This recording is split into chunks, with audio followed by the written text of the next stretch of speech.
On the night of March 12, 2008, in the quiet town of Alexandria, Egypt, a devastating affair unraveled that would end in murder. What began as a secret relationship between a Muslim wife and her husband's cousins spiraled into a horrific crime that shocked the entire community. Aisha had always been the epitome, about many in her community, expected from a devout Muslim wife. Born in Cairo in 1975, she had grown up in a strict household, where tradition and religion were the foundation of daily life. Her father, a scholar of Islamic law, had raised her to respect the values and principles of her faith. Aisha dreamed of the simple, fulfilling life rooted in faith, love, and family. In 1998, Aisha married Hassan, a man well regarded in their community for his business acumen and strong moral compass. For the first few years, Aisha's life was harmonious.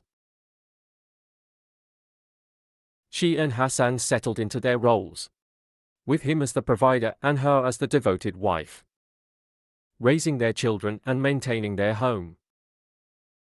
Hassan's business ventures were thriving, allowing them to move into a spacious apartment in Alexandria, a lifestyle many admired. However, this lifestyle came at a price. Hassan's work demanded more of his time, and as the years passed, he became more distant. His trips abroad increased, and though he was an attentive husband when he was home, those moments grew fewer. By 2005, the cracks in their marriage had become harder for Aisha to ignore. She found herself spending more time alone, isolated in their large home. Her days filled with routine tasks and religious commitments. A sense of emptiness began to take root, and Aisha longed for emotional connection, a kind of companionship that seemed increasingly elusive. It was around this time that Omar, Hassan's cousin, began visiting more frequently. Omar was well known within the family for his charm and humor. He was 35 years old in 2006, just a few years older than Aisha, and had been a constant presence in their lives. He was the man people turned to when they needed help, always smiling and carrying himself with a light-hearted demeanor. However, Omar's own marriage was on rocky ground, a fact that many in the family knew, but never openly discussed.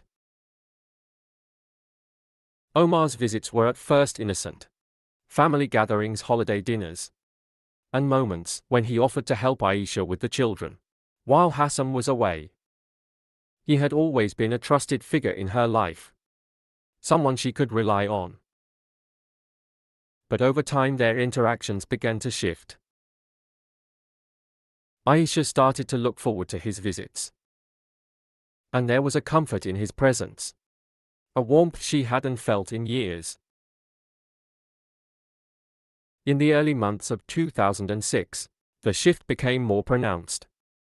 Aisha found herself confiding in Omar about the growing distance in her marriage, while Omar, in return, shared the struggles of his own relationship.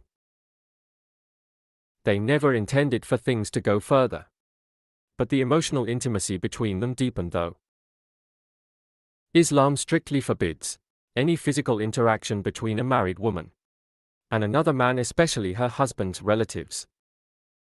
Their mutual, emotional dependence led them down a dangerous path. They bent the rules subtly at first, Omar staying a little longer after dinner to help Aisha put the children to bed, or their conversations extending into the late evening hours under the guise of family matters. The proximity between them felt like a lifeline, and soon they crossed the line that should never have been crossed. By mid-2006, Aisha and Omar had begun meeting in secret. Their encounters filled with guilt, but offering both of them a kind of solace they had been missing in their marriages. Omar became more than just a relative. He became the emotional anchor Aisha had lost. He filled the void left by Hassan's absence. Absence and Aisha, though conflicted, clung to the comfort he provided. The weight of their shared secrets became heavy, but their connection only grew stronger. The affair itself was discreet, and they both took great care to avoid suspicion. It was a delicate balance, keeping their relationship hidden, while maintaining the facade of normalcy in their respective marriages. Aisha continued to present herself as the dutiful wife and mother, performing her religious duties and maintaining the home with precision. But behind the scenes, her heart was divided. She prayed for guidance, for clarity. But the temptation to remain connected to Omar was too strong. By late 2007, their relationship had reached a point of no return. Each meeting was fraught with the fear of being discovered. But neither Aisha nor Omar could pull themselves away. They met in secret locations, quiet parks, abandoned corners of the city, or even in the late hours of the night, when the children were asleep and a son was away. With each passing month, the danger of their affair loomed larger. But the emotional intensity between them only deepened. Aisha's internal struggle grew, torn between her faith, her duty as a wife, and her overwhelming connection to Omar.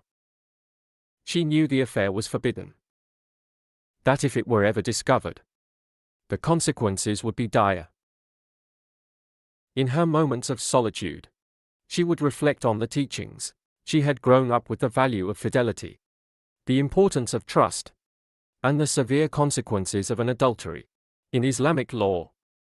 Still, she found herself unable to break free from Omar's hold. In early 2008, just months before the murder, their secret relationship had begun to weigh heavily on both of them. The risk of exposure was always present, and yet the emotional bond they had formed was unshakable. Aisha's guilt gnawed at her, but the loneliness in her marriage to Hassan was too great to ignore. Omar, too, struggled with the guilt of betraying his cousin. But the allure of Aisha and the comfort she provided kept him tethered to her. Their lives were a delicate balance of appearances, where one wrong step could shatter the fragile world they had built. And as 2008 unfolded, that balance would soon be destroyed, setting in motion a series of events that would end in tragedy.